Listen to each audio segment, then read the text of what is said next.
The wind howled like something dying as 10 black SUVs carved through the whiteout conditions on Route 47, their headlights barely penetrating the wall of snow that had transformed the Virginia countryside into a frozen wasteland. Inside the lead vehicle, Captain Raymond Voss pressed his phone against his ear and listened to a four-star admiral's voice break in a way he had never heard in 3 years of service. "Find my son," the admiral said. "Whatever it takes. Whatever resources you need. Find him." 6 hours. Tyler Ashworth had been missing for 6 hours in what meteorologists were now calling the worst blizzard to hit the eastern seaboard in 40 years. The 16-year-old had gone hiking alone on a trail he knew well, a decision that seemed reasonable when the morning forecast predicted light flurries. By noon, the light flurries had become a catastrophic system that buried roads under 3 feet of snow and dropped visibility to less than 10 feet. Voss ended the call and turned to his team. "The Admiral wants helicopters in the air the moment conditions allow." Ground teams spread out along every access point to the Blackwood Trail. Local police are already searching, but they do not know these woods like we need them to. His jaw tightened as he stared into the impenetrable white. A teenager is going to die out there if we do not move faster. 3 miles east of the search command post, beneath a concrete overpass where Interstate 64 crossed above an abandoned rail yard, a different kind of community had gathered against the storm. Tarps stretched between support columns, weighted down with rocks and tied with fraying rope. Sleeping bags and cardboard formed inadequate barriers against the brutal cold. 7 people huddled together, sharing body heat and the last dregs of coffee from a dented thermos. Elias Thornton sat apart from the others, his back against the frozen concrete, watching the snow pile higher at the edges of their shelter. At 67 years old, his face carried the topography of a life most people could not imagine. A scar split his left eyebrow and continued down his cheekbone, a pale ridge against weathered skin.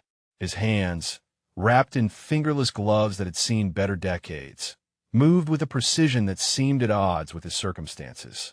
He wore 3 layers of clothing beneath a torn military jacket held together with duct tape and determination, and his boots had been resoled so many times the original leather was barely visible.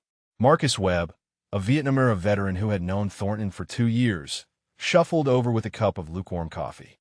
"Elias, you need to drink something. You have been staring at that snow for an hour." Thornton accepted the cup with a nod, but did not drink. His eyes remained fixed on the access road visible through the gaps in the falling snow. Red and blue lights flickered in the distance, emergency vehicles gathering at the trailhead parking lot. Radios crackled with fragments of urgent communication that the wind carried toward the overpass. "Something is wrong out there," Thornton said, his voice barely above a whisper. "Something beyond the storm." Marcus followed his gaze. "Probably some fool who did not check the weather before going out." "Not our problem, Elias. Our problem is not freezing to death before morning." But Thornton was already reaching for his pack, a military-issue rucksack so old the original markings had faded to ghosts. He pulled out items with practiced efficiency: a space blanket, a length of paracord, waterproof matches, a first aid kit that he maintained with almost religious devotion. His movements were automatic, muscle memory from a life lived before the overpass, before the empty house he could not face, before the grave he visited every Sunday until the grief became too heavy to carry. If you're watching this story unfold from wherever you are in the world, take a moment to let us know in the comments where you're joining us from today. Because here is the truth that Elias Thornton understood better than most. There are hidden heroes in every community. People whose humble appearances hide extraordinary capabilities. People who have served, who have sacrificed, who have saved lives in ways that will never make the newspapers. You might have one in your neighborhood right now. You might pass them on the street and never know what they have done, what they have lost, what they still carry. If stories about courage and sacrifice and the quiet dignity of those who have been forgotten speak to you, please consider subscribing to our channel. Your support helps us share more incredible true stories that honor the hidden heroes among us. Now let us continue. "Elias," Marcus said, grabbing his arm. What are you doing? You cannot go out there. You will die. Thornton paused, and for a moment his eyes held something that Marcus had never seen before. Not desperation, not fear. Something older. Something forged in places where survival was not a matter of finding shelter, but of making decisions that determined whether others lived or died. I heard the radio chatter, Thornton said. A boy, 16 years old, missing since this morning. His voice dropped to something barely audible. I cannot sit here and listen to them fail to find him in time. You do not even know where to look. Thornton pulled on a wool cap and adjusted his pack. The trail they mentioned. Blackwood. I know it. Hiked it 30 years ago with my daughter when she was about his age. There's a ravine about 2 miles in where the terrain drops suddenly. If a kid got disoriented in zero visibility, that is where he would end up. That is where they should be looking, but they will not think of it because they do not know the land like someone who has walked it. Marcus stared at him. Who are you, Elias? In 2 years, you have never talked about a daughter. Never talked about anything before you showed up here. Thornton met his gaze. I am someone who cannot let another person die in the cold if there is anything I can do about it. That is all that matters right now. He stepped out from under the overpass and into the blizzard. The wind hit him like a physical force, driving ice crystals into his exposed skin, threatening to push him back into the shelter he was leaving behind. Within seconds, the overpass had disappeared behind a curtain of white, and Elias Thornton was alone with the storm. What the security team searching for Tyler Ashworth did not know, what the Admiral pacing in his study with a phone pressed to his ear could not have imagined, was that the man trudging through waist-deep snow toward the Blackwood Trail had spent 28 years as a Navy SEAL, that he had earned the Trident in an era when the teams were smaller and the missions were darker, that his call sign, Spectre, was still whispered in training facilities as an example of what one operator could accomplish when failure was not an option. What none of them knew, and what would change everything in the hours to come, was that Elias Thornton had saved the Admiral himself 23 years ago in the burning waters of the Persian Gulf. And he was about to save his son.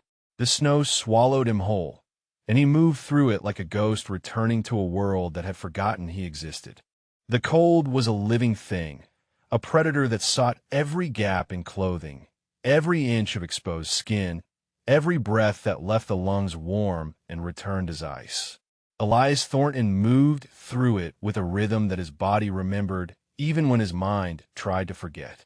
One foot, then the other. Read the terrain through the whiteout. Feel the slope of the ground beneath the snow. Trust the instincts that 3 decades of training had carved into his nervous system.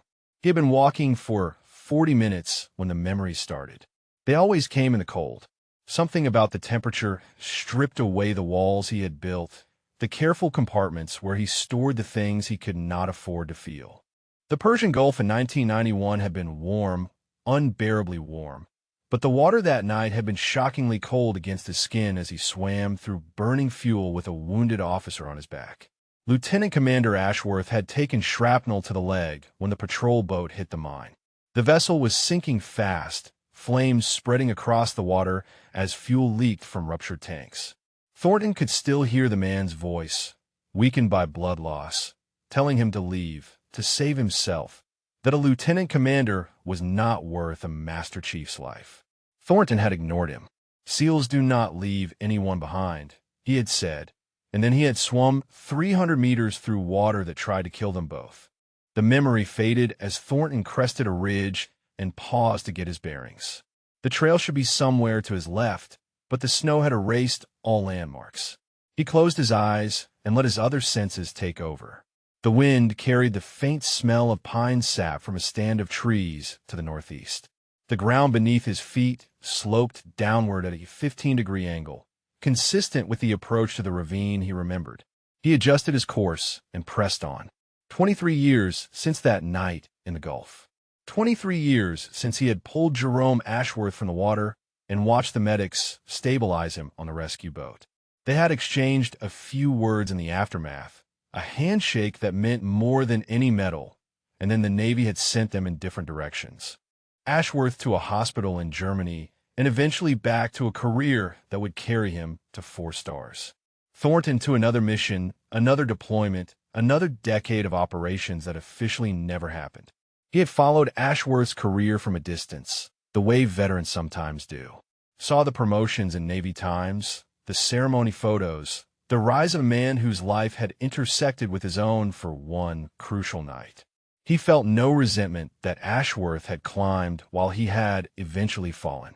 The Admiral had earned his stars, and Thornton had earned his own fate, one choice at a time, until he ended up under an overpass with nothing but a rucksack and memories he could not escape. The ravine appeared suddenly, a dark gash in the white landscape. Thornton dropped to his knees at the edge and peered down into the shadows.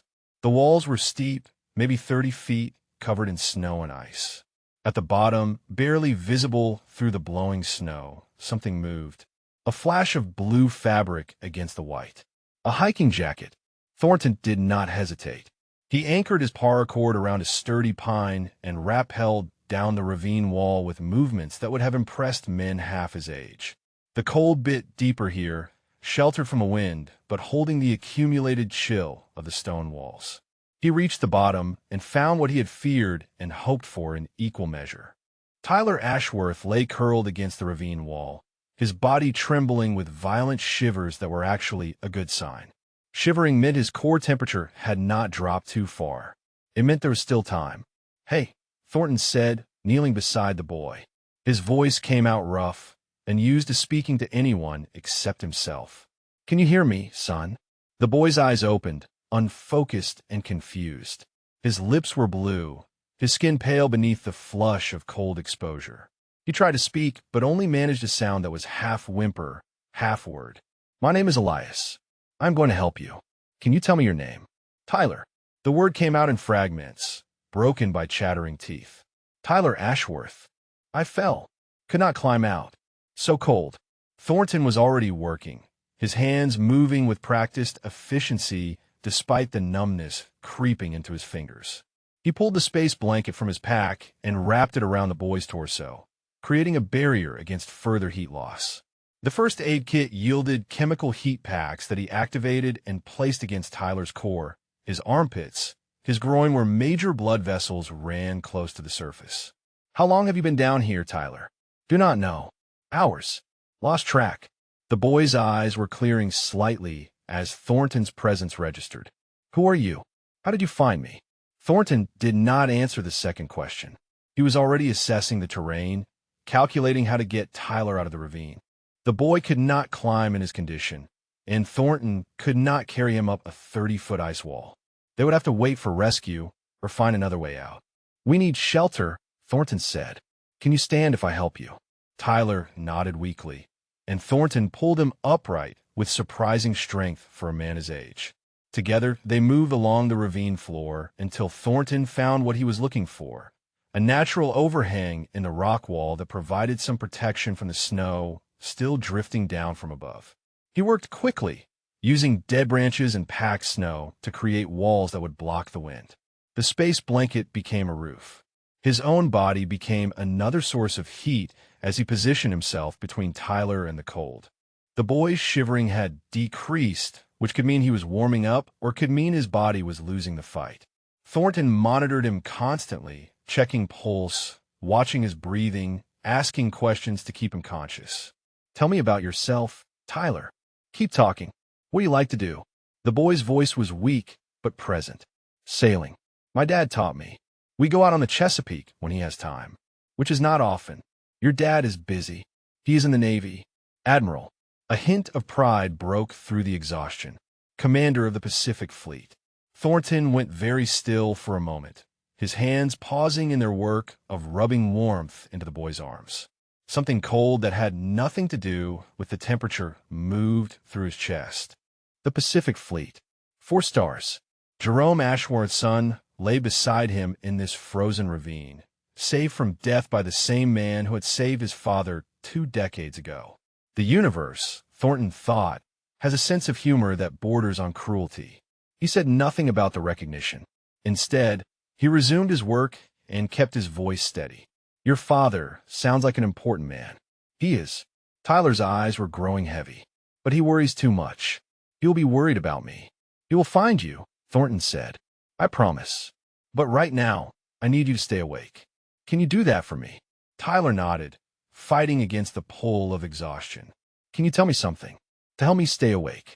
Thornton considered for a moment. Then, for the first time in years, he began to talk. He told Tyler about the stars, about how sailors had navigated by them for thousands of years, about the constellations his own daughter had loved before the accident took her away.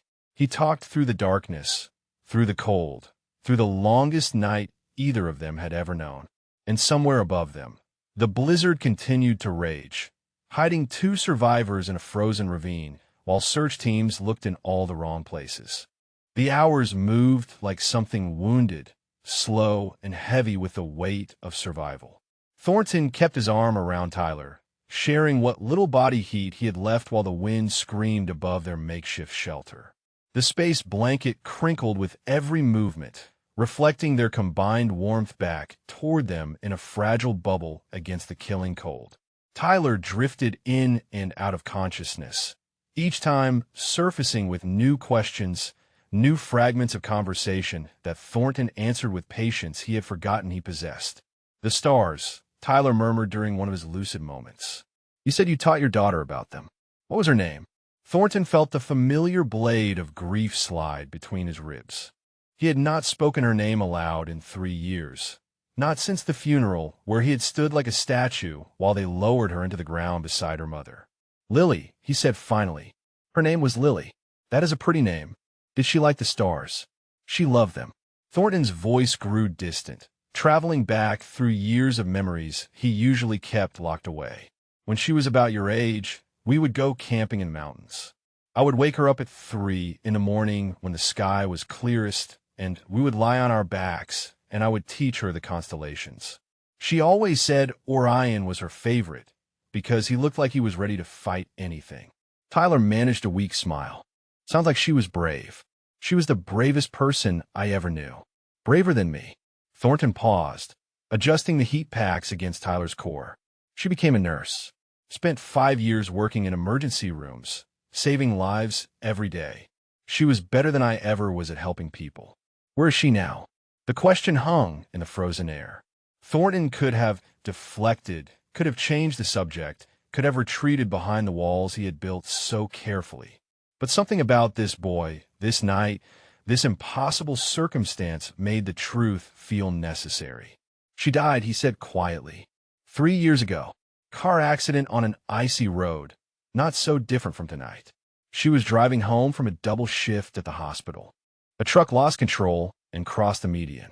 Tyler was silent for a long moment. I am sorry. Thornton nodded, not trusting his voice. He checked Tyler's pulse again, felt the steady rhythm beneath cold skin. The boy was stabilizing, his body responding to the warmth and shelter. They might actually survive this night.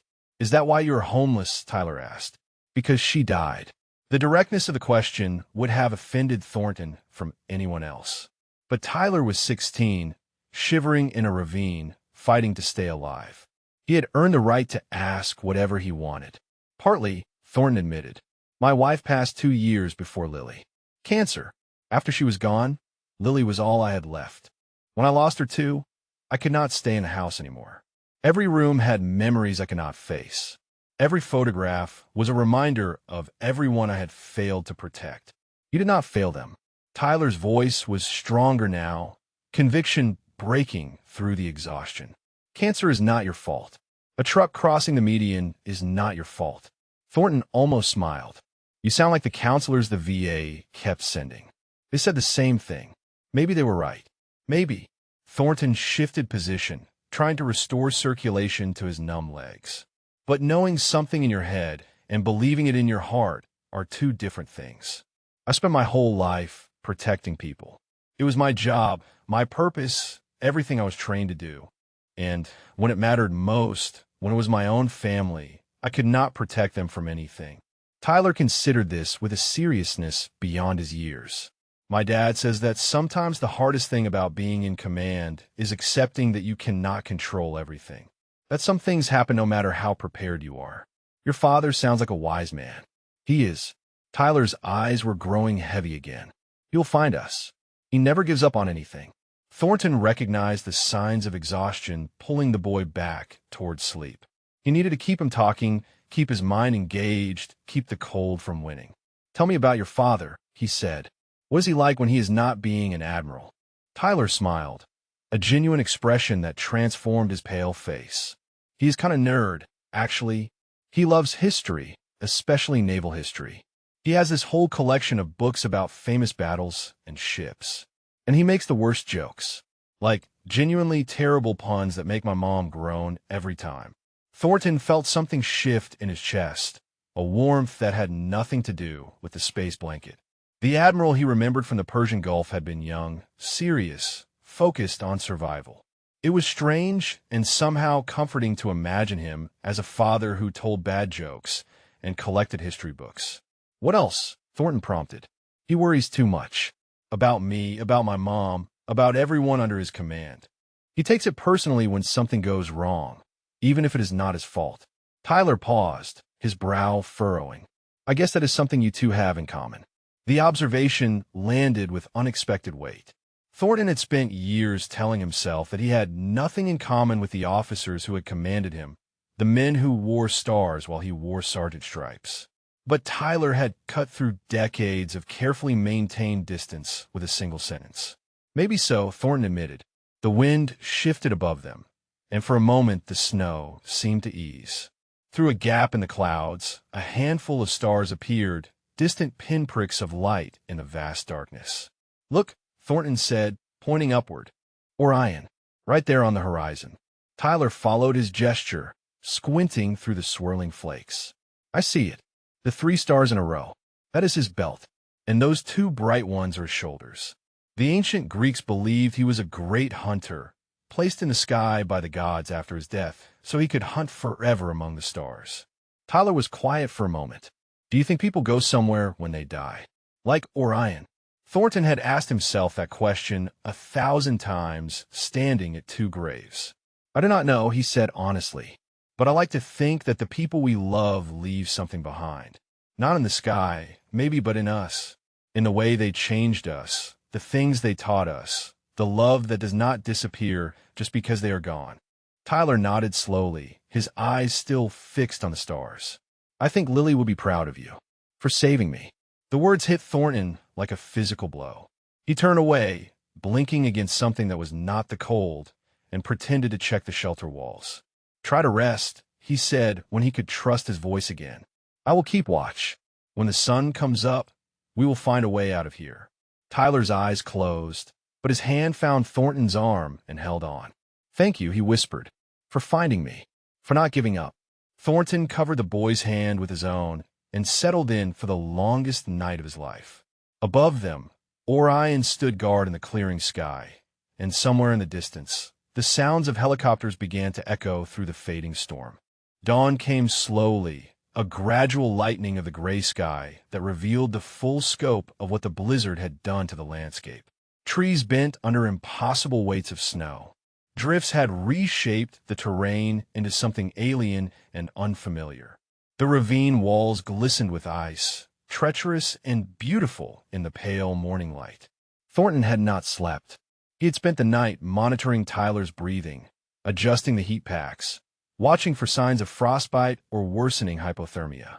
The boy had stabilized somewhere around 4 in the morning, his color improving, his shivering returning to a healthy level that indicated his body was still fighting. The helicopters had grown louder as the hours passed, their search patterns tightening as the storm cleared. Thornton could hear voices now, distant but distinct, search teams calling Tyler's name across the frozen wilderness. Tyler stirred beside him, eyes opening with more clarity than they had shown all night. "Is it morning?" "It is." Thornton helped him sit up slowly, checking his extremities for damage. The boy's fingers and toes had escaped serious frostbite thanks to the heat packs and constant attention. "How do you feel?" "Like I got hit by a truck." Tyler managed a weak laugh. "But alive. Definitely alive." The sound of the helicopter grew suddenly louder, the thrum of rotors echoing off the ravine walls. Thornton looked up to see the aircraft passing directly overhead, close enough that he could make out the Navy markings on its side. "They're close," he said. We need to signal them. He pulled a small mirror from his pack, a piece of survival equipment he had carried for decades without ever needing to use. The sun was just cresting the eastern ridge, throwing long rays of golden light across the snow. Thornton angled the mirror and began flashing toward the helicopter in a pattern that any military pilot would recognize. The aircraft banked hard, circling back. A voice crackled over a loudspeaker, words lost in the rotor wash, but the meaning clear. They had been spotted. Within minutes, the ravine was filled with activity. Ropes dropped from above, and figures in cold weather gear descended with practiced efficiency. The first to reach them was a young paramedic who immediately began assessing Tyler's condition, speaking in rapid medical terminology that Thornton followed with silent understanding. Behind the paramedic came a man in his mid-30s, broad-shouldered and sharp-eyed, wearing the bearing of someone accustomed to command. Captain Raymond Voss surveyed the scene with visible relief that quickly transformed into suspicion as his gaze settled on Thornton. "Who are you?" Voss demanded. "How did you find him?" Thornton rose slowly, his joints protesting after a night on frozen ground. His appearance did nothing to reassure the security officer. 3 days of beard growth, clothes that had seen better years, the unmistakable look of someone who had been living rough for a long time. "My name is Elias," Thornton said quietly. "I heard the search teams last night. Knew these woods from years ago. Figure I might be able to help." Voss studied him with open distrust. "You just happened to be in the area during the worst blizzard in 40 years. I was sheltering under the overpass on 64. Heard the radio chatter about a missing boy. Could not sit there and do nothing." The paramedic looked up from Tyler. "Captain, whoever this man is, he saved this kid's life. The field medicine is textbook. Heat pack placement, shelter construction, everything by the book. Tyler should have died out here last night. He did not because of what this man did." Voss seemed unmoved by this assessment. "We will need to take a full statement. You will need to come with us." Thornton shook his head. "The boy is safe. That is all that matters. I would rather just go back to where I came from. That is not how this works." Voss stepped closer, using his height advantage to intimidate. "The Admiral is going to know exactly who found his son and how. You do not get to just disappear." Something flickered in Thornton's eyes, a flash of steel that Voss did not know how to interpret. After a moment, the older man simply nodded. "Fine, I will answer your questions, but I would like to see the boy safely evacuated first." They lifted Tyler out of the ravine on a stretcher, the paramedics working with quiet efficiency. The boy reached out as he passed Thornton, grabbing his hand with surprising strength. "Thank you," Tyler said, "for everything, for finding me, for the stories about the stars." Thornton squeezed his hand briefly. "Take care of yourself, Tyler, and tell your father those jokes of his sound terrible." Tyler laughed, confusion and warmth mixing in his expression, and then he was being carried toward the waiting helicopter. Voss watched the exchange with narrowed eyes. "You know the Admiral." "I know of him." Thornton's face revealed nothing. Most people in the Navy do. The captain was not satisfied with this answer, but the immediate priority was getting Tyler to medical care. He gestured for Thornton to follow and began the climb out of the ravine.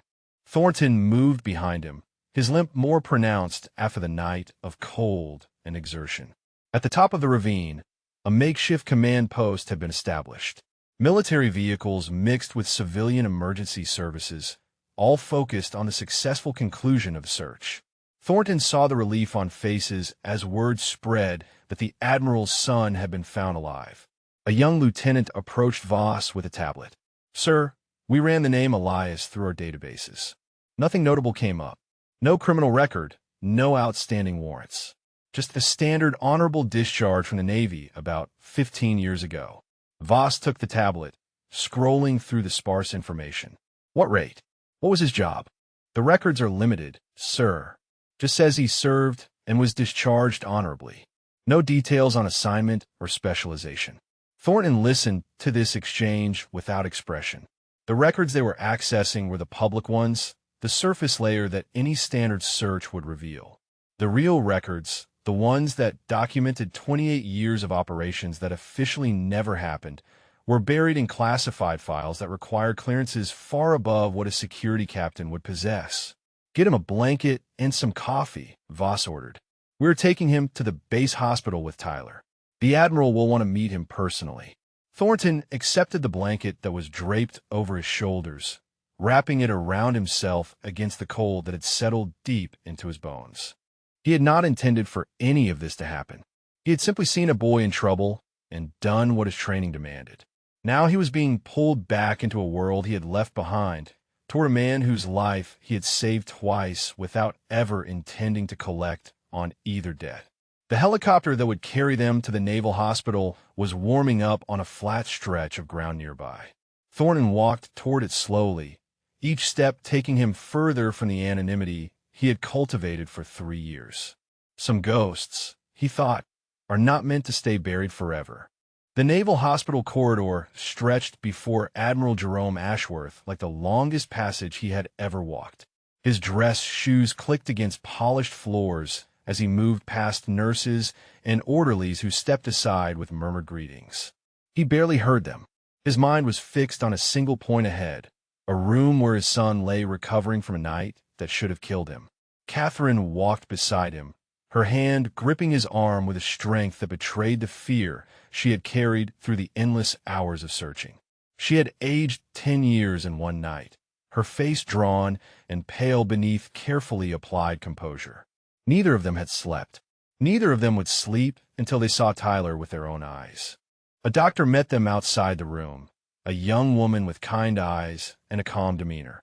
"Admiral, Mrs. Ashworth, Tyler is stable. He has mild hypothermia and some minor frostbite on 2 fingers, but nothing that will not heal completely. He is incredibly lucky." "Lucky," Catherine repeated, the word catching in her throat. The doctor nodded. The man who found him knew exactly what to do. The shelter construction, the heat pack placement, the way he maintained Tyler's core temperature through the night. It was textbook wilderness medicine, better than textbook, actually. "Your son is alive because of that man's expertise." Jerome felt something tighten in his chest. "Where is he? This man who saved my son?" Captain Voss brought him in for medical evaluation. The doctor gestured down the corridor. "He refused treatment initially, but we convinced him to let us check him over. He is in examination room 4. Jerome looked at Catherine. "Go see Tyler. I will join you in a moment." She searched his face, reading something in his expression that she did not fully understand. "Find out who he is, Jerome. Find out why he was out there. Then bring him to me so I can thank him properly." The Admiral nodded and watched his wife disappear into Tyler's room. Then he turned and walked toward examination room 4, his mind churning with questions that had no answers. Voss intercepted him in the hallway. "Admiral, I need to brief you before you speak with him." "Go ahead." "His name is Elias Thornton. Honorable discharge from the Navy approximately 15 years ago. No criminal record, no known address, no employment history for the past 3 years. Based on his appearance and where we found him, he appears to be homeless." Jerome absorbed this information in silence. "What else?" "That is the problem, sir. There is no else. His service record is essentially blank. No unit assignments, no deployment history, no commendations. Just the dates of his enlistment and discharge. It is like he was a ghost for his entire career." The word struck Jerome with unexpected force. Ghost, or specter, his mind supplied. He pushed the thought aside. "What is your assessment, Captain?" Voss hesitated. "He is not what he appears to be, sir. The way he carries himself, the precision of his movements, his field medicine skills. Homeless men do not move like that, do not think like that. He is hiding something. Perhaps he is simply a veteran who fell on hard times. With respect, Admiral, I have seen veterans who fell on hard times. This man is different. There is something about him that does not add up." Jerome considered this for a moment. "Thank you, Captain. I will take it from here." He pushed open the door to examination room 4 and stepped inside.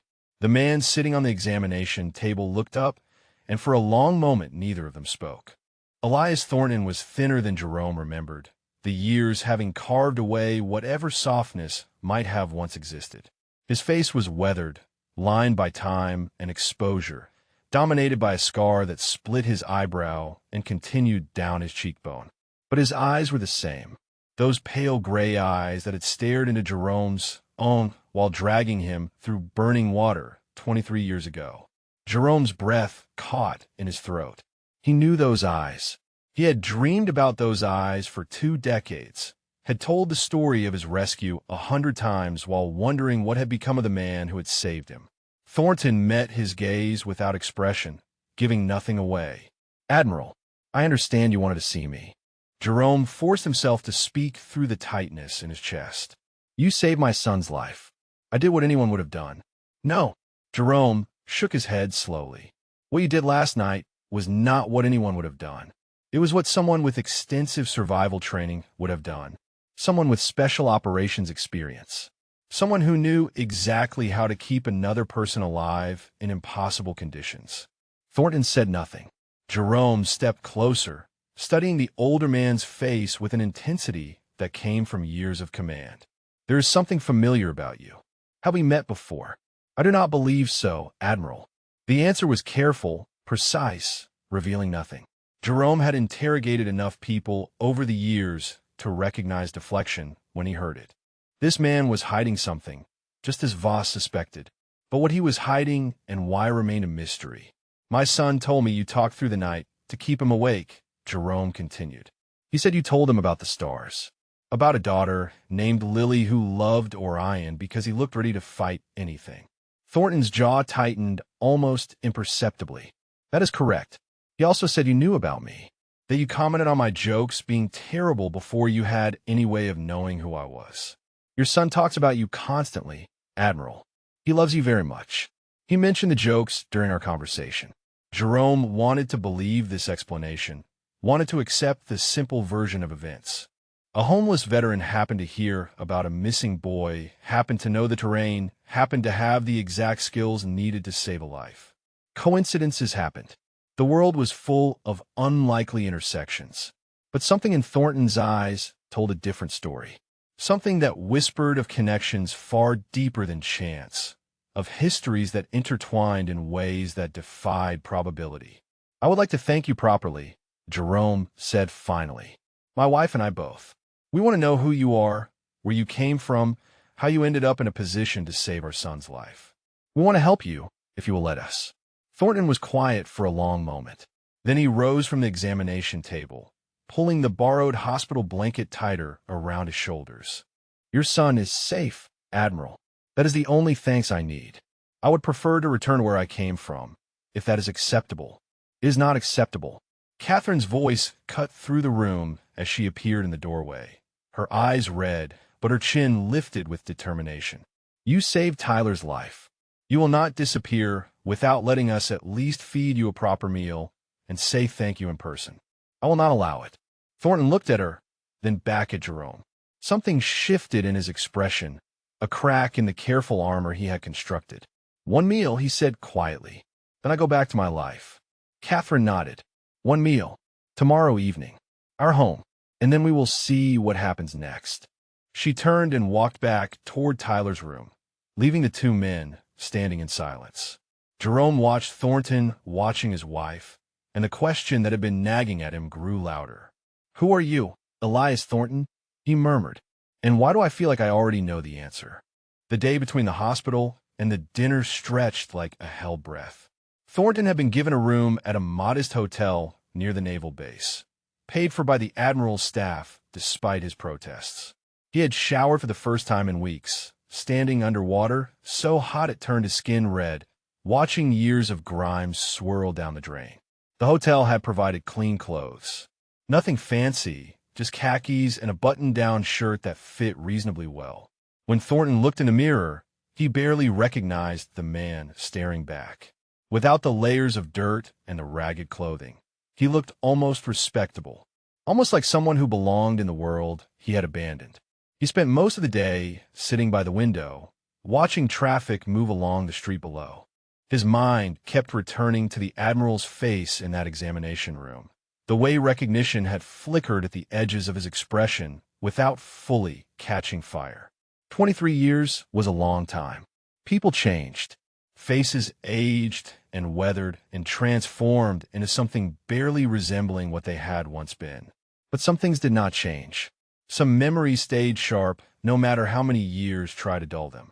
Thornton closed his eyes and let himself drift back to that night in the Persian Gulf. The patrol boat had been on a routine mission, nothing that should have drawn enemy attention. But war was full of routines that turned deadly without warning. The mine had struck the hull at 0347, and within seconds the vessel was taking on water and burning. Lieutenant Commander Ashworth had been on the bridge when the explosion hit. Shrapnel had torn through his left leg, severing muscle and nicking the femoral artery. He was bleeding out fast, trapped in a sinking ship, surrounded by fire and chaos. Thornton had been in the water already, part of a SEAL detachment providing security for the patrol. When the mine hit, his first instinct was to swim toward the danger, not away from it. He had pulled 3 men from the water before he heard the lieutenant commander's voice calling out from the bridge deck, weak and fading. The swim to the burning ship had been the longest 30 meters of his life. Flames danced across the water's surface, fed by leaking fuel. The heat was intense enough to blister skin. But Thornton kept swimming, kept pushing through water that wanted to kill him because someone needed help, and that was all the reason he had ever required. He found Ashworth slumped against the bridge railing, his face pale from blood loss, his uniform soaked red. The young officer had looked up at Thornton with eyes that held no hope, only acceptance. "Leave me," Ashworth had said. "Save yourself. That is an order." Thornton had ignored the order. He had wrapped a tourniquet around the shattered leg, hauled the lieutenant commander over his shoulder, and gone back into the burning water. 300 meters to the rescue boat, swimming with one arm while the other held a dying man above the surface.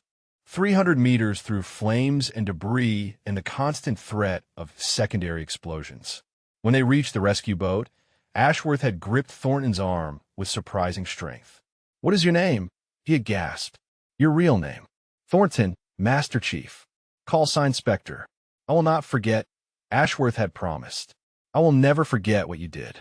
But time had a way of erasing even the most sacred promises. Ashworth had been evacuated to Germany, then back to the States for rehabilitation. Thornton had been deployed to another mission within days, then another, then another. The Navy was vast, and the paths of a SEAL Master Chief and a rising surface warfare officer rarely crossed. Thornton opened his eyes and stared at his reflection in the hotel window. The man who had made that swim was still in there somewhere, buried under layers of grief and isolation. But he had not felt like that man in a very long time. A knock at the door pulled him from his thoughts. He opened it to find Captain Voss standing in the hallway, his expression a mixture of duty and distrust. "The Admiral sent a car," Voss said. "It is time." Thornton nodded and followed the captain down to the waiting vehicle. The drive to the Admiral's residence took 20 minutes, winding through tree-lean streets that spoke of old money and military tradition.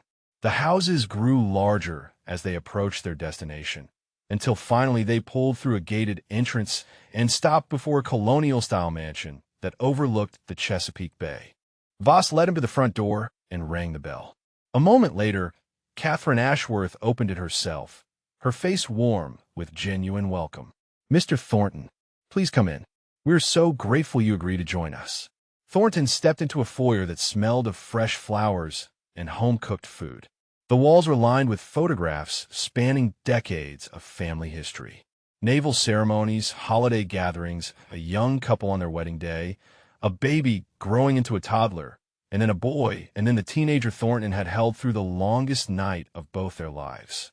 Tyler appeared at the top of the staircase, his face lighting up when he saw Thornton. "You came." He hurried down the steps and surprised everyone, including himself, by pulling Thornton into a fierce hug. Thornton stood frozen for a moment and used a physical contact that was not born of necessity. Then, slowly, he returned the embrace. "How are you feeling?" he asked when Tyler finally released him. "Better.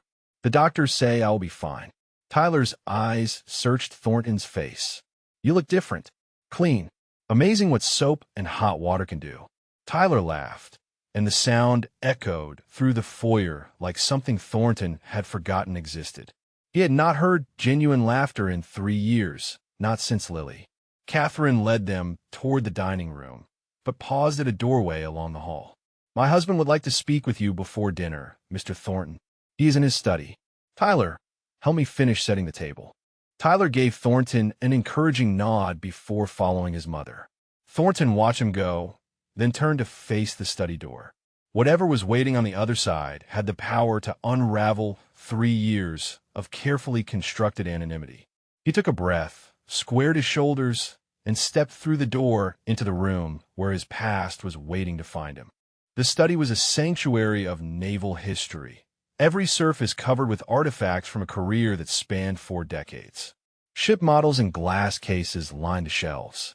Framed commendations and photographs covered the walls. A massive oak desk dominated the center of the room, its surface organized with the precision of a man who had commanded thousands. Admiral Jerome Ashworth stood by the window, his back to the door, gazing out at the gray waters of the Chesapeake. He did not turn when Thornton entered, but his voice carried clearly across the room. "Close the door, please." Thornton did as requested, then stood at a respectful distance, waiting. The silence stretched between them, filled with the weight of things unspoken.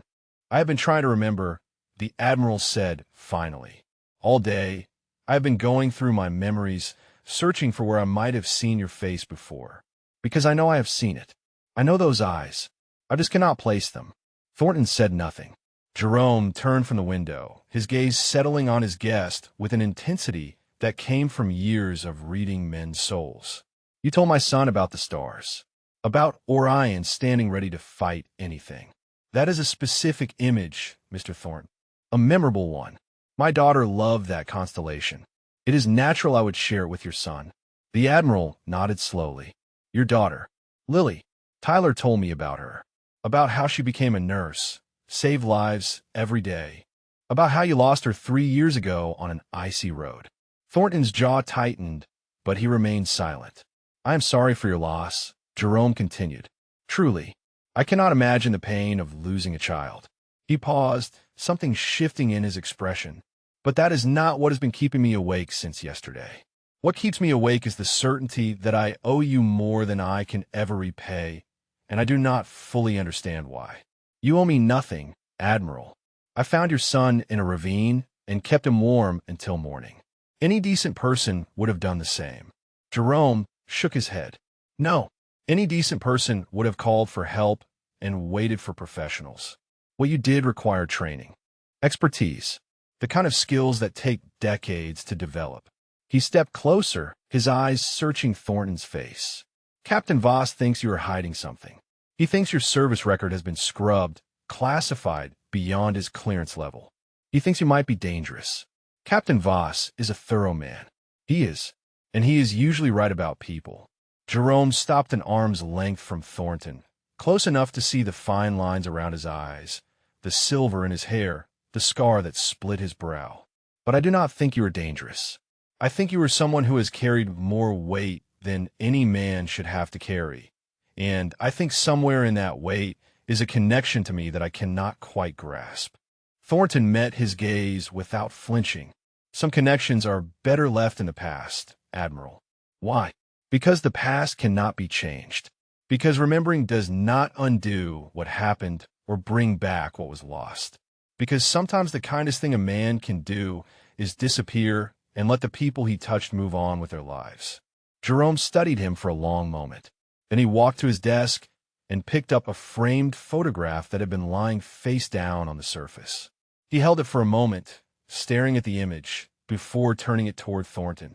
"This photograph was taken in April of 1991, he said. 3 weeks after a patrol boat I was commanding hit a mine in the Gulf of Oman. I was pulled from that burning ship by a SEAL whose face I have never forgotten, whose eyes have haunted my dreams for 23 years. Thornton looked at the photograph. It showed a younger Jerome Ashworth, thin and pale from blood loss, being helped onto a rescue boat by a man in a wetsuit. The man's face was turned partially away from the camera, but the line of his jaw, the set of his shoulders, The way he held the wounded officer were unmistakable. I have told the story of that night 100 times. Jerome continued, his voice growing thick. At promotion ceremonies, at retirement dinners, at family gatherings. I have described the man who saved me as the bravest person I ever knew. A ghost who appeared out of the flames and carried me through water that should have killed us both. Admiral, Thornton began. Jerome held up a hand. The rescue report listed his call sign, a word that has stayed with me for more than 2 decades. He met Thornton's eyes with an intensity that bordered on desperation. Spectre. The man who saved my life was called Spectre. The word hung in the air between them, heavy with the weight of years. Thornton stood perfectly still, every muscle in his body frozen. He could deny it. He could maintain the fiction he had built, claim coincidence, walk away, and disappear back into the anonymity he had cultivated. The Admiral had no proof beyond a faded photograph and a feeling. It would be so easy to let the past stay buried. But something in Jerome Ashworth's eyes stopped him. Something that spoke of a debt carried too long, a gratitude that had never found its proper target, a need for closure that transcended rank and circumstance. Thornton let out a breath he had been holding for 23 years. "You were heavier back then," he said quietly. "Waterlogged gear. I thought my shoulder would give out before we reached the rescue boat." Jerome's face went pale. His hand trembled as he lowered the photograph. "You kept telling me to leave you," Thornton continued. "Said a lieutenant commander was not worth a Master Chief's life. I told you that SEALs do not leave anyone behind. Do you remember what you said after that?" Jerome's voice came out as a whisper. "I said I would never forget. You kept your promise, Admiral." Thornton's eyes glistened with something he had not allowed himself to feel in years. "Even if your mind could not hold the face, your heart remembered. You knew me the moment you walked into that examination room. You just could not believe it was possible." The Admiral stared at him, years of wondering finally resolving into a truth he had always sensed but never confirmed. "My God," he breathed, "it is really you. Spectre, Elias Thornton. You saved my life. And then you saved my son." Thornton nodded slowly. "Some debts, it seems, are paid across generations." The Admiral lowered himself into the chair behind his desk, his legs suddenly unable to support the weight of what he had just learned. His hands gripped the armrests, as if the room might spin away without an anchor. 23 years of wondering, of searching, of telling the story of his rescue while never knowing what had become of the man responsible. And now that man stood before him, weathered by time and tragedy, wearing borrowed clothes in a borrowed life. How Jerome managed. How is this possible? "I'll look for you. After I recovered, I try to find you. I wanted to thank you properly, to make sure you received the recognition you deserved. But every inquiry hit a wall. Your records were sealed, your unit assignments classified. It was like trying to find a ghost." Thornton remained standing, his posture straight despite the exhaustion that lived in his bones. "That was the point, Admiral. Men like me were not supposed to exist in official records. The work we did happened in shadows, and when we were done, the shadows closed behind us. But you served for nearly 3 decades. You must have had dozens of operations, hundreds of missions. All of that just erased. Not erased. Archived. Locked away in files that require clearances most people do not know exist." Thornton's voice held no bitterness, only the flat acceptance of a man who had long ago made peace with his own invisibility. "I knew what I was signing up for when I joined the teams. Recognition was never the goal." Jerome shook his head slowly. "You saved my life. You swam through burning fuel with me on your back. And then you disappeared into classified files while I went on to build a career, a family, a life that only exists because of what you did. That was always the arrangement, Admiral. Men like you lead. Men like me make sure you survive long enough to do it." The words landed with a weight that made Jerome flinch.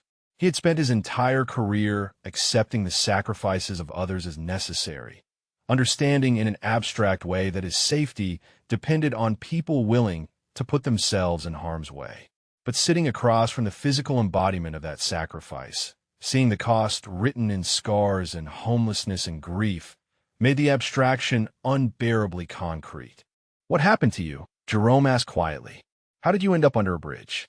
Thornton was silent for a long moment. Through the study window, the last light of day was fading over the Chesapeake, painting the water in shades of orange and gray. When he spoke, his voice was distant, traveling through years of memory. "I retired in 2009. 28 years of service, most of it in places I still cannot name. My wife Sarah was waiting for me. She had waited through every deployment, every missed birthday, every holiday spent wondering if I would come home. She deserved a husband who was present, and I was determined to finally be that for her." Jerome listened without interruption. "We had 12 good years," Thornton continued. "Not perfect, but good. I learned how to sleep without one eye open.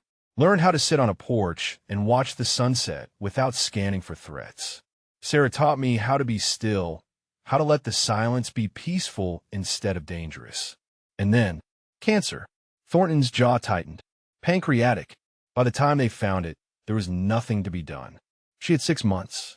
I spent every day of those 6 months trying to make up for all the days I had missed. But 6 months is not enough. Not nearly enough. I am sorry," Jerome said, the words feeling inadequate against the scale of the loss. Thornton nodded. "After she passed, I had Lily, my daughter. She was 32, working as an emergency room nurse, saving lives the way I had tried to do. She kept me tethered to the world when everything in me wanted to drift away. She would come over on Sundays, and we would cook dinner together, and she would tell me stories about her patients. She had Sarah's laugh. Every time I heard it, I could almost believe my wife was still alive. The pain in his voice was palpable, a living thing that filled the room. 3 years ago, Thornton said, his voice dropping to barely a whisper, she was driving home from a double shift. Ice storm, not unlike the one 2 nights ago. A truck crossed the median. They said she did not suffer. They always say that, as if it matters. As if the speed of death makes the absence any less permanent. Jerome closed his eyes. He thought of Tyler, of how close he had come to receiving that same phone call, those same useless words of comfort. The parallel was almost too painful to contemplate. After Lily, Thornton continued, I could not stay in the house anymore. Every room held memories I was not strong enough to face. Photographs of Sarah on the mantel. Lily's drawings from childhood still hung on the refrigerator. The chair where my daughter sat every Sunday, empty forever. I sold what I could, gave away what I could not, and walked away from everything. You chose to be homeless. I chose to disappear. Thornton met Jerome's eyes. The streets seemed appropriate for a ghost. A man who had spent his life not existing could simply stop existing for real. No one looks at the homeless. No one asks questions. I could move through the world without leaving a trace, which was all I had ever been trained to do. Jerome leaned forward. But you did not disappear completely. You heard about Tyler. You walked into a blizzard to save a stranger. Thornton's expression softened almost imperceptibly. When I heard the radio chatter about a missing boy, something woke up in me. Something I thought had died with Lily. I could not save my wife from cancer. I could not save my daughter from that truck. But I could save someone's child from a cold. And you did. Jerome's voice was thick with emotion. You saved him. You saved my son the same way you saved me. Thornton looked away, his eyes finding the photograph still lying on the desk. Perhaps that is why it happened. He said quietly, perhaps the universe decided that a man who could not protect his own family should be given another chance to protect someone else's. The door to the study opened, and Catherine appeared in the threshold. Her eyes moved between the two men, reading the heavy silence that filled the room. Dinner is ready, she said softly. Is everything all right? Jerome rose from his chair and walked to his wife. He took her hands in his and looked into her eyes with an intensity that made her breath catch. Catherine, he said, I need to tell you something. About our guest. About who he really is. And in the warm light of the Admiral's study, with the waters of the Chesapeake darkening beyond the windows, the story of Spectre finally found its way home. The dining room fell silent as Jerome finished speaking. Catherine sat motionless at the head of the table, her fork suspended halfway to her mouth, her eyes fixed on Thornton with an expression that shifted through disbelief, wonder, and something close to reverence. Tyler had stopped eating entirely, his gaze moving between his father and the man who had held him through the blizzard. "The same man," Catherine repeated slowly. "The man who saved you in the Gulf is the same man who saved Tyler." Jerome nodded. "Master Chief Elias Thornton. Call sign Spectre.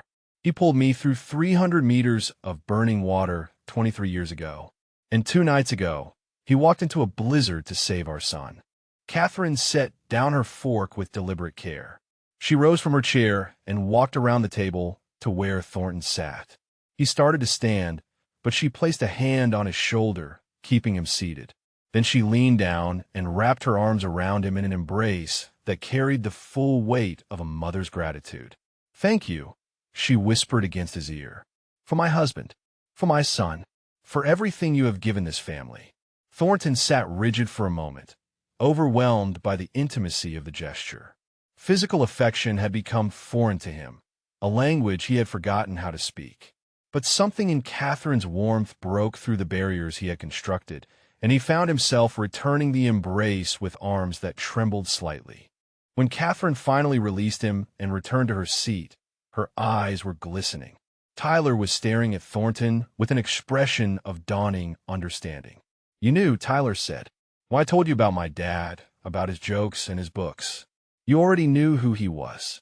Thornton met the boy's eyes. "I did not know he was your father specifically, but when you described him, I recognized the man I remembered, the young officer who told me to leave him behind, who thought his life was not worth saving. And you saved him anyway," Tyler said.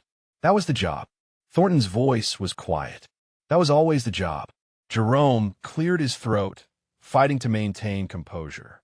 "Elias, I need to ask you something, and I need you to answer honestly." Thornton nodded. "When you heard about Tyler, when you made the decision to walk into that storm, did you know he was my son?" "No." Thornton shook his head. "I heard a boy was missing.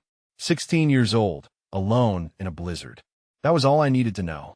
I did not learn his last name until I found him in the ravine. By then, it did not matter. He was a child who needed help. But the coincidence," Catherine said, "of all the people who could have found him, it was you, the same man who saved Jerome. How is that possible?" Thornton was quiet for a long moment. "I have asked myself that question," he admitted. "I do not have a good answer. I stopped believing in fate years ago. The universe is random and cruel, and the people we love can be taken from us without warning or reason. But sitting here now, looking at your family, I wonder if maybe I was wrong." Tyler leaned forward. "What do you mean?" Thornton's eyes grew distant, focusing on something beyond the walls of the dining room. "When my daughter died, I thought it was the universe punishing me for all the violence I had done in my life. All the lives I had taken, the families I had destroyed in the name of duty. I believed I deserved to lose everything because of the things I've been trained to do. That is not fair," Tyler said with the certainty of youth. "You saved people. You protected people. I did both," Thornton replied. "That is the truth of war. Every mission that saves lives also takes them. Every hero's story has a shadow side that does not make it into the citations." Jerome nodded slowly. He understood this better than most. Command meant making decisions that cost lives, balancing mathematics of sacrifice against necessity. "But then I heard about Tyler," Thornton continued, "and something in me refused to stay hidden. After 3 years of wanting to disappear, of believing I had nothing left to offer, I found myself walking into a blizzard because a stranger's child was in danger." He paused, his voice growing thick. "Maybe the universe is not punishing or rewarding anyone. Maybe it just keeps offering chances, and the only thing that matters is whether we take them." Catherine reached across the table and took her husband's hand. She could see the emotion building behind his eyes, the struggle to maintain the composure expected of a man in his position.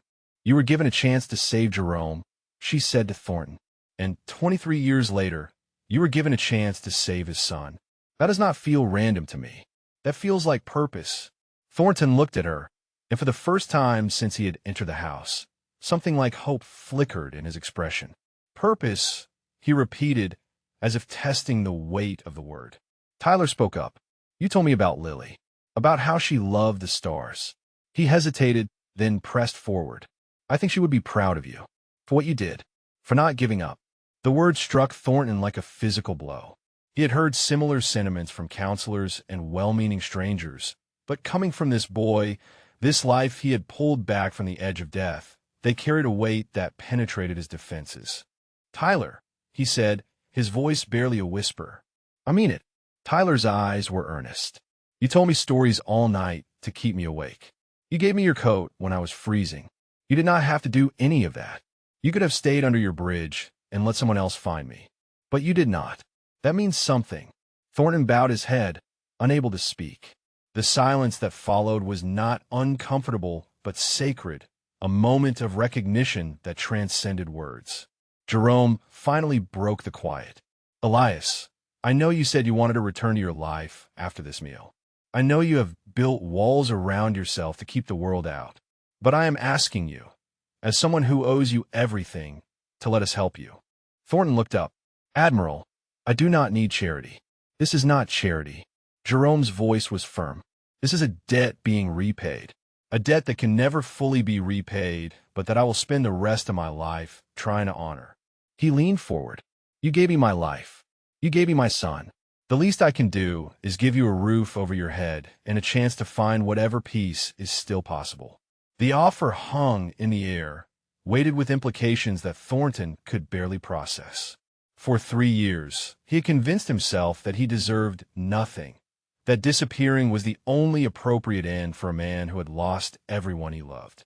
Now a 4-star admiral was asking him to step back into the light. I do not know if I remember how, Thornton admitted. To live in the world. To be part of something. Catherine smiled gently. Then, let us help you remember. One day at a time. The next morning, Captain Voss stood at attention in the admiral's study, his face a mask of professional neutrality that barely concealed his confusion. The file in his hands was thick, stamped with classification markings he had never seen before, obtained through channels that required the admiral's personal authorization. You requested his full service record, sir, Voss said. It took most of the night to get the clearances approved. Jerome took the file and opened it on his desk. The first page alone made his breath catch. What followed was a chronicle of service that read like something from a different era, a time when individual operators could shape the course of history through sheer will and capability. Master Chief Petty Officer Elias Thornton, Jerome read aloud. Enlisted 1981. Basic Underwater Demolition SEAL Training. Class 127.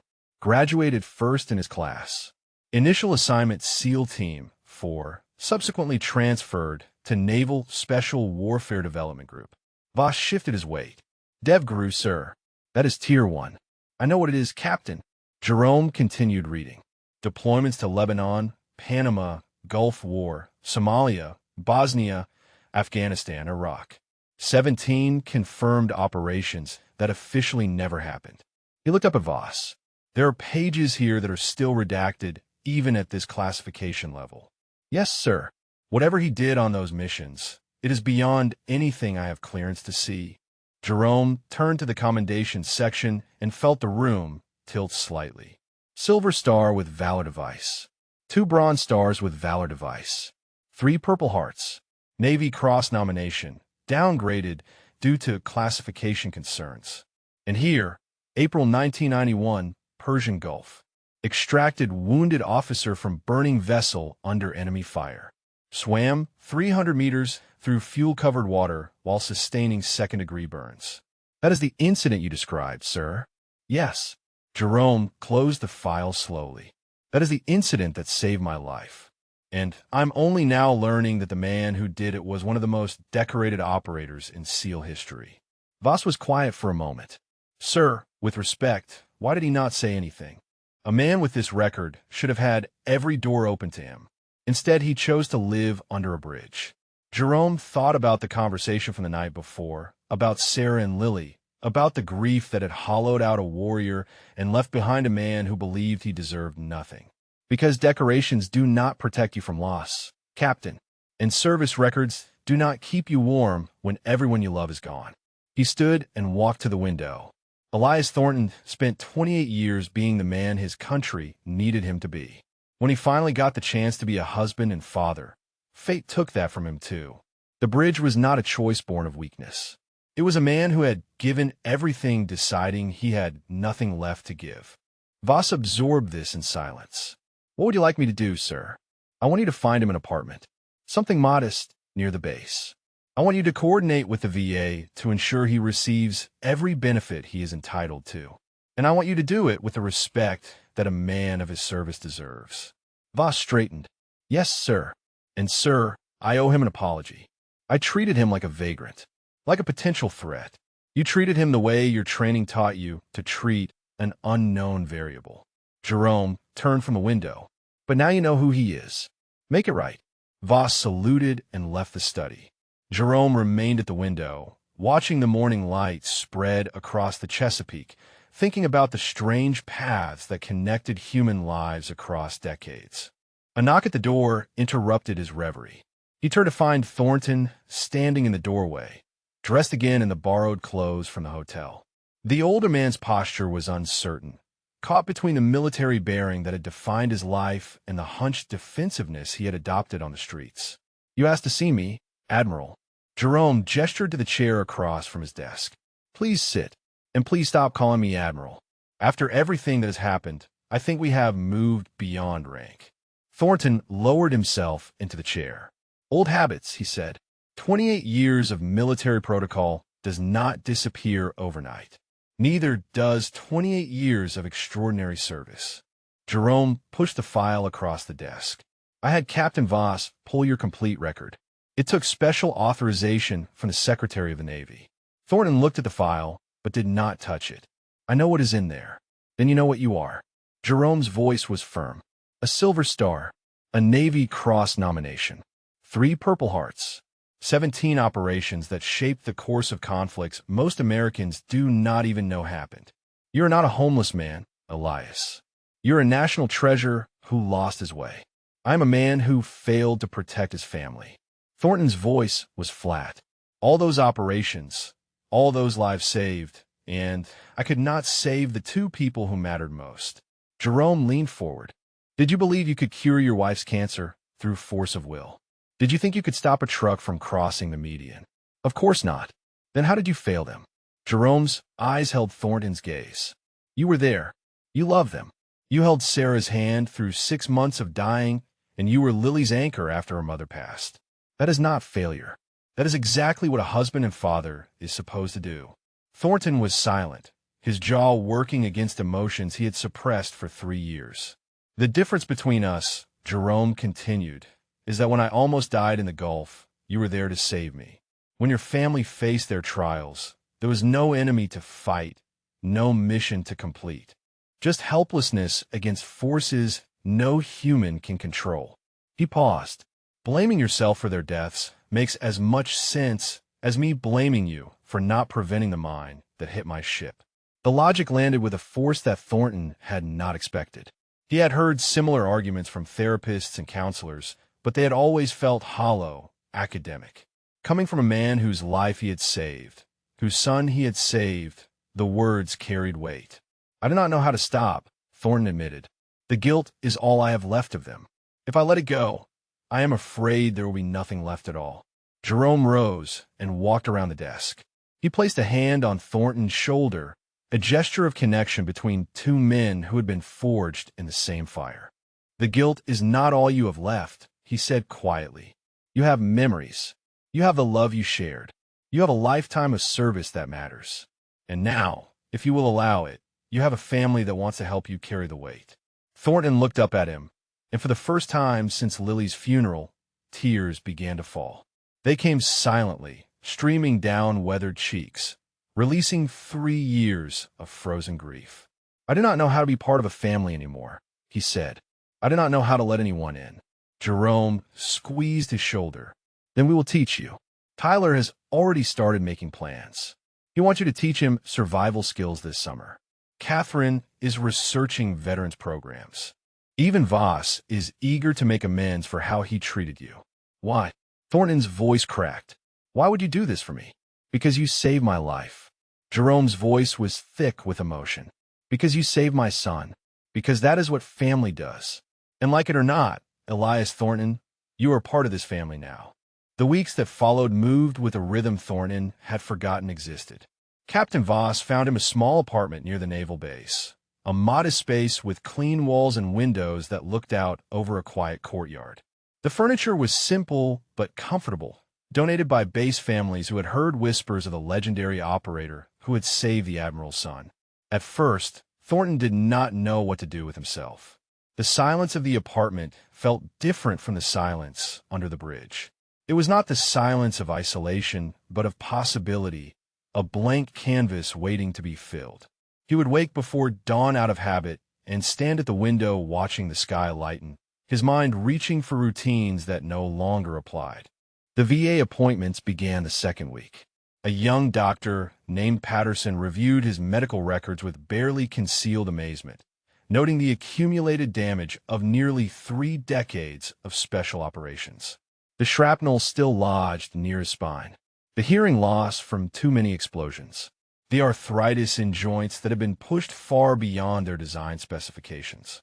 Patterson prescribed medications, scheduled follow-ups, and spoke gently about the psychological services available. Thornton attended his first group therapy session on a Tuesday afternoon. The room held 8 veterans, their ages spanning from early 20s to late 70s, their service records ranging from supply clerks to combat infantry. He sat in the back and said nothing for the first 3 sessions, listening to stories that echoed his own in ways he had not expected. A young Marine named Rodriguez spoke about losing his best friend in Helmand Province, about the guilt that followed him home like a shadow. A Vietnam veteran named Harrison talked about 50 years of nightmares that still had not faded. A female Army sergeant named Chun described the isolation of returning to a civilian world that could not understand what she had seen. On the 4th session, the group leader turned to Thornton. "You have been very quiet, Elias. Would you like to share anything?" The room waited. Thornton felt the familiar urge to deflect, to retreat behind the walls that had protected him for so long. But something had shifted in the weeks since the blizzard. The walls did not feel as necessary as they once had. "My name is Elias," he said slowly. "I was a SEAL for 28 years. I lost my wife to cancer and my daughter to a car accident. I spent 3 years living under a bridge because I believed I did not deserve anything better." The room was silent, but it was a silence of recognition, not judgment. "A few weeks ago," Thornton continued, "I walked into a blizzard to save a boy I had never met. I did not know why I did it. I had spent years convincing myself that I had nothing left to offer. But when I heard he was in trouble, something inside me refused to stay hidden." Rodriguez leaned forward. "Did you save him?" "Yes." Thornton paused. "And in saving him, I think I might have started saving myself." After the session, Chin approached him in the parking lot. "I know who you are," she said quietly. "Or at least, I know the stories. Spectre, the ghost who could do anything." Thornton tensed. "Those stories are exaggerated." "Maybe." Chin smiled slightly. "But the man who sat in that room today was not a ghost. He was a person trying to find his way back. That takes more courage than any operation." The word stayed with Thornton as he drove back to his apartment. Courage. He had never thought of healing as requiring courage. It had always seemed like weakness, like admitting defeat. But Chin was right. Walking into that therapy room, opening his mouth, letting strangers see his wounds. That had been harder than any mission he had ever run. Tyler began visiting on weekends. The boy would arrive with notebooks full of questions about wilderness survival, navigation, emergency medicine. Thornton found himself teaching again, sharing knowledge he had accumulated over decades with a student who absorbed every word with genuine enthusiasm. They went on hikes together when the weather permitted, short excursions that gradually grew longer as Thornton's strength returned. Tyler learned to read terrain, to identify edible plants, to build shelters from natural materials. In return, he taught Thornton about the world that had continued while he was hiding. Music and movies and technology that had evolved beyond recognition. One afternoon, as they sat on a ridge overlooking the Chesapeake, Tyler asked the question that had been building for weeks. Do you think about them? Your wife and daughter? Thornton was quiet for a moment. Every day. But it is different now. Before, the memories were like knives. Now they're more like photographs. Still painful, but something I can hold without bleeding. Tyler nodded slowly. I was really scared that night in the ravine. I thought I was going to die.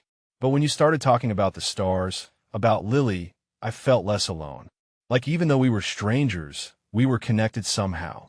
Thornton looked at the boy who had become, improbably, something like a grandson. We were connected, he said. We are connected. That is what I am learning. The walls I built to protect myself also kept out everything worth living for. The Admiral visited the apartment once a week, usually bringing dinner from Catherine's kitchen. They would eat together and talk about naval history, about operations they could finally discuss now that Thornton's clearance had been reinstated, about the strange path that had brought them back together after 23 years. One evening, Jerome arrived with a package wrapped in brown paper. Catherine found this in storage, he said. She thought you should have it. Thornton unwrapped the package carefully. Inside was a framed photograph, enlarged and restored from the original taken in 1991. Two men on a rescue boat, one wounded and barely conscious, the other exhausted but triumphant. The image that had hung in Jerome's study, now presented as a gift. That photograph saved my life twice, Jerome said. Once when you pulled me from the water, and once when it helped me recognize you in that examination room. It belongs to you now. Thornton held the frame with hands that trembled slightly. He stared at the younger version of himself, at the man he had been before grief had hollowed him out, and felt something unfamiliar stirring in his chest. Hope, I do not know how to thank you, he said quietly, for everything you have done. Jerome placed a hand on his shoulder. You already thanked me, Elias. 23 years ago in the Gulf, and again 2 months ago in a blizzard. Everything that follows is just the universe trying to balance the scales.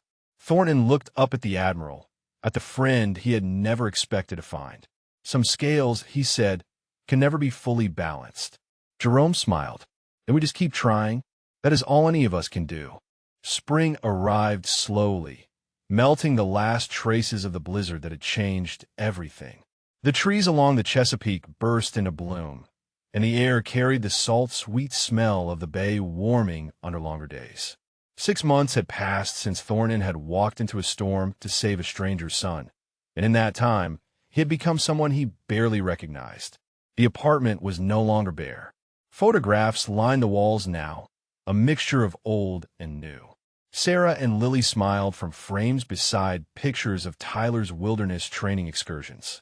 The restored image from 1990, one hung in a place of honor above the small desk where Thornton had begun writing his memoirs, a project Catherine had encouraged as a way of processing decades of memories that had no other outlet. The group therapy sessions had become a cornerstone of his week. He was no longer the silent observer in the back row, but an active participant, sometimes leading discussions when the regular facilitator was unavailable. Rodriguez had started calling him Chief, a title of respect that felt different from the rank he had once worn. Chun had become a friend, someone who understood without requiring explanation. But it was the work at the Veterans Center that had truly transformed him. The Admiral had connected him with a nonprofit organization that helped homeless veterans transition back into stable housing. Thornton volunteered 3 days a week, using his experience to reach men and women who had built the same walls he had once hidden behind. There was a young Navy corpsman named Jackson who reminded Thornton of himself at that age. Intense, haunted, convinced that the things he had seen made him unfit for normal life. Thornton met with him every Tuesday, sharing coffee in silence until the young man was ready to speak. It took 4 weeks before Jackson said more than 10 words. It took 8 weeks before he agreed to enter a treatment program. The day Jackson moved into transitional housing, he gripped Thornton's hand and would not let go. How did you do it? Jackson asked. How did you come back from where you were? Thornton considered the question. I did not do it alone, he said. Someone gave me a chance I did not think I deserved. And then I had to decide whether to take it. On a warm evening in late May, the Ashworth family gathered for a celebration. Tyler had been accepted to the Naval Academy, following in his father's footsteps toward a career of service. The backyard of the Admiral's residence was filled with officers and family friends, but Thornton stood apart, watching from the edge of the gathering with a cup of punch he had barely touched. Catherine found him there, her face glowing with maternal pride. "You should join the party, Elias. You're family now." "I'm not much for crowds," Thornton admitted. "Old habits." She smiled and linked her arm through his. "Tyler wants to make a speech. He specifically asked that you be present." They walked together to where a small platform had been set up near the bay. Tyler stood at a microphone, looking uncomfortable in his dress clothes, but radiating the confidence of youth on the threshold of adventure. The crowd quieted as he cleared his throat. "I want to thank everyone for coming," Tyler began. "Getting into the academy has been a dream of mine since I was a kid. But I would not be standing here today if not for one person in particular." His eyes found Thornton at the edge of the crowd. "6 months ago, I made a stupid decision to go hiking alone in bad weather. I ended up in a ravine, freezing to death, certain that no one would find me in time. But someone did find me. A man who had every reason to stay hidden, every reason to let the world pass him by. Instead, he walked into a blizzard because he heard a stranger was in trouble." The crowd turned to look at Thornton, who shifted uncomfortably under the attention. "Master Chief Elias Thornton saved my life that night," Tyler continued. "But what most of you do not know is that he also saved my father's life 23 years ago in the Persian Gulf. The same man, 2 generations of our family. If that is not fate, I do not know what is." Jerome stepped forward to stand beside his son, his eyes meeting Thornton's across the distance. "Chief Thornton taught me about survival," Tyler said. "About reading terrain and building shelters and staying calm when everything seems hopeless. But the most important thing he taught me was that courage is not about being fearless. It is about choosing to help others, even when you are broken yourself. That is the kind of officer I want to be. That is the legacy I want to carry forward." The applause that followed was thunderous, but Thornton barely heard it. He was staring at Tyler, at this young man who had somehow become a bridge between his past and his future, and feeling something he had not felt since Lily was alive. Purpose. After the speeches and the congratulations, Thornton slipped away to the dock that extended into the Chesapeake. The sun was setting, painting the water in shades of gold and crimson. He stood at the end of the wooden planks and looked up at the first stars emerging in the darkening sky. Orion would not be visible for months, but he could picture the constellation clearly in his mind. The hunter standing ready, eternal and unchanging. A presence beside him made him turn. Tyler had followed, still in his dress clothes, shoes in one hand to avoid the dock's rough boards. "You okay?" the young man asked. Thornton nodded slowly. "I was just thinking about Lily, about how much she would have liked you." Tyler was quiet for a moment. "I think about her sometimes, about the stories you told me that night. She sounded amazing. She was." Thornton's voice was soft. "She would have been proud of you, Tyler, of what you were going to become." Tyler leaned against the dock railing, shoulder to shoulder with the man who had saved his life. "I would not be becoming anything without you." They stood together in comfortable silence, watching the stars multiply across the Virginia sky. If you're watching this story from wherever you are in the world, we hope it has touched you the way it touched us. Please consider subscribing to our channel for more incredible true stories about the hidden heroes among us. And right now on your screen, you will see another story waiting for you. Click it, watch it, and remember that every person you pass on the street has a story. Some of them might just be legendary. Thank you for watching. The night deepened around the dock as Thornton finally spoke again. "I spent 3 years believing I had nothing left to give," he said. "That I was used up, empty, worth nothing more than a space under a bridge." He turned to look at Tyler. "You proved me wrong. Your family proved me wrong. And I will spend whatever years I have left trying to deserve the second chance you gave me." Tyler smiled. "You already deserve it, Chief. You just needed someone to remind you." Above them, the stars continued their ancient patterns, indifferent to the small dramas of human lives. But for 2 men on a dock in Virginia, those distant lights represented something profound. Connection. Continuity. The endless possibility of redemption. Elias Thornton had been a ghost for 3 years, invisible and forgotten. Now, he was something else entirely. A teacher, a healer, a member of a family he had never expected to find. And somewhere, in whatever place the dead go to watch over the living, he liked to believe that Sarah and Lily were smiling.